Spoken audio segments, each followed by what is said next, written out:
Hello, students. So today we're going to talk about peace. And most importantly, we're going to talk about what peace looks like to different people across time and across cultures. And so what we're going to learn is that peace means simply no fighting, no war, no violence. So that's the definition of peace that we're going to work with. Just simply no fighting, no war, no violence. And so there's different pictures or icons or images that have been used to show us what peace may look like. And so you can see some of them here. You see the bird, you see the peace fingers, you see world, you see these branches with these things on them, you see hearts, you see shaking hands. All these different things can mean peace. And so, what we're going to do is first learn a little bit about the history of each of these things, just a little bit of why. So this, does anyone know what it is? This is a branch. So if you said a branch or a plant, you're right. And more specifically, it's an olive branch. And so olives are a symbol of peace, or olive branch, because of the beauty that taking the pit. So if you've ever eaten an olive, which is technically a fruit, but it's that like salty green or black thing, it's a little smushy. And if you eat it, there's technically a seed or a pit inside. And so if you take that pit and you plant it into the ground, it takes 3 years, 3 full years for it to grow and to produce more olives. So it means peace, just because simply if people were to plant groves of olives, meaning hundreds and hundreds of trees, if they were to take that time, meant that they were going to be home for 3 years, that there'd be no war, no fighting. They kind of had this belief and this faith that they'd be able to just be home, taking care of their family, taking care of their community, and just growing together, growing food and nutrition and resources as a community. So that is why the olive branch is a symbol of peace. And this is a rainbow. And I don't know if many of you remember, but when you were little and during the first year of COVID, rainbows were also placed in many people's windows as a symbol of peace. And so, one reason is because when in the long ago days, the weapons, the things that people used to harm one another during war, was a bow and arrow. So, right, a bow and arrow. And so they would shoot the bow and arrow. But what a rainbow, why that means peace, is because if people were home, if soldiers in the 1,000+ years ago time frame, if they came home and they were no fighting, they would put their bow and hang it on the wall, and it would look kind of like what we see as a rainbow. So it means no fighting, no war, no weapons, the rainbow. And also, I mean, they're kind of pretty and all the colors. So a rainbow has been a symbol of peace throughout many centuries. And then there's also this bird. How many of you have ever seen the peace dove? So the peace dove is a symbol of peace, and it comes from a story in a book called Genesis, with which multiple faiths of Abrahamic origin use. And in this story, there was a flood. That God sent a flood down, and it was because there was so much violence in the world.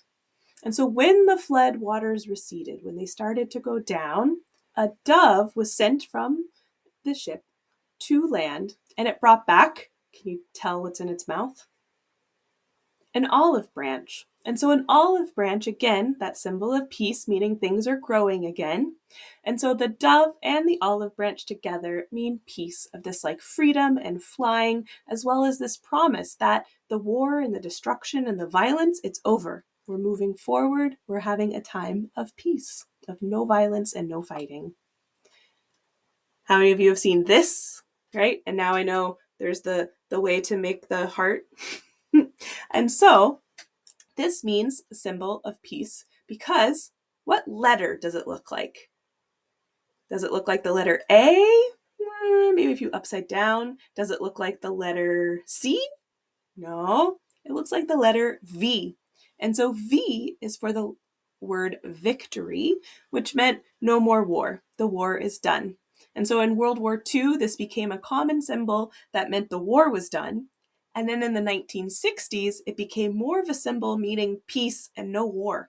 We want there to be no more war and to all fighting be done. So that's why that means peace. And there's also the symbol of a peace crane. And so this comes from a story where if you were to fold 1,000 pieces of paper, that you could create this bird out of the paper folded. And if you folded 1,000 of them, you would get a wish. And there's a story of this young girl named Sadako who had gotten sick because of war. And she was in the hospital and trying to get better. And so she folded and folded and folded, trying to get that wish. And when she finally folded 1,000, the story goes that she folded the 1,000 cranes, and instead of wishing for herself to get better, she wished that there'd be no more war, no more fighting, no more bombs, no more weapons. And so that's why this has become a symbol of peace. And now, how many of you know what these are? A lot of people are wearing some of these right around this time of year, specifically the red one. So the red poppy is a symbol of peace because it comes from World War I. After a big time of fighting across the world, many people lost their lives. And so this red poppy became this symbol or this picture because during the war, the only thing that grew in the fields was this poppy flower. And so it reminded people of growth and life, even in times of destruction. And it also reminded them that they needed to stop the fighting in order for people to live and for things to grow. So the red poppy is a way that people raise money to help soldiers who have returned from war.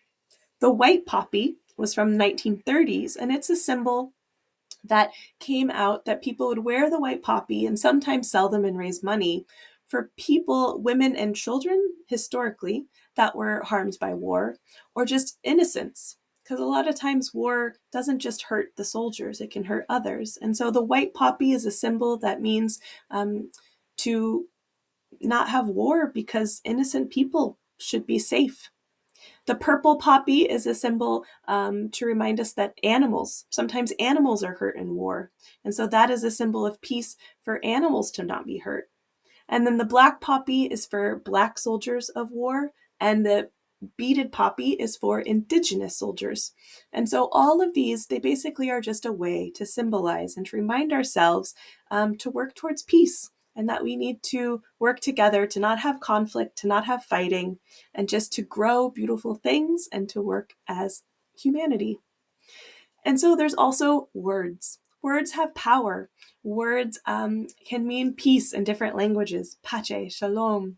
And so I encourage you to think about maybe what peace is in your language. What language does your family or your grandparents speak? Now, I hope that you can take all this stuff that we learned, and I want you to create a picture of what peace looks like to you. So if you could draw or write anything that just simply is a way to remind people to not fight, to not have violence, to not have war, but just to work towards peace, what would that look like? I can't wait to see what you draw. Thank you so much. Have a lovely day.